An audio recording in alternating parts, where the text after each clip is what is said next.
Hi friends, எல்லாம் எப்படி இருக்கீங்க? டைமுக்கு சாப்பிட்டு ஹெல்த்தியாக இருக்கணும், சரிங்களா? சரிங்க, இன்றைக்கி நம்ம மாமா கிச்சனில் என்ன செய்ய போகிறோம்னா பால் கொழுக்கட்டை. ஓகேங்க, அதுக்கு தேவையான பொருளை வச்சுருக்கேன், அது என்னன்னு சொல்கிறேன். நான் பால் 1 லிட்டர் எடுத்துக்கிட்டேன். அண்டு கொழுக்கட்டை மாவு இருக்கு இல்லைங்களா, மீன்ஸ் பச்சரிசி மாவை சால்ட்டு போட்டு தண்ணி ஊற்றி பிணைஞ்சி வச்சுருக்கேன். இது சின்ன சின்ன பால்ஸ் பண்ணி போடணும். அண்டு ஏலக்காய் தூள் எடுத்து வச்சுருக்கேன். 1 பவுல் சுகர் எடுத்து வச்சுருக்கேன். அண்ட் மில்க் மேடு. ஓகேங்க, எப்படி செய்யலான்னு பார்க்கலாம். ஓகே, பாலை நல்லா காய்ச்சிக்கிறேன்.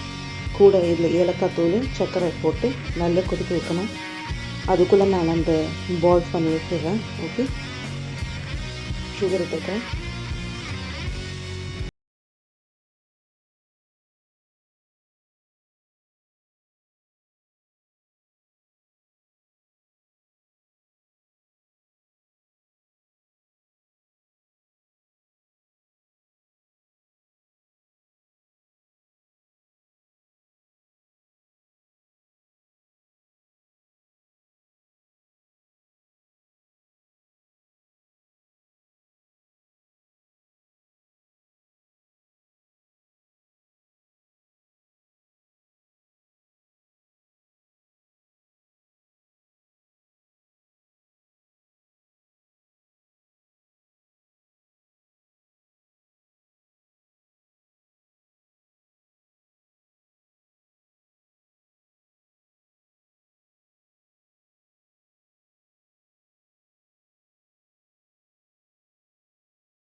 இது ஹை ஃப்ளேம் வச்சுட்டு 5 மினிட்ஸ் லிட்டு போட்டு க்ளோஸ் பண்ணி வைக்கிறேன்.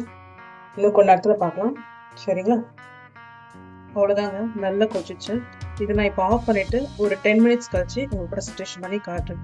Okay, until wait.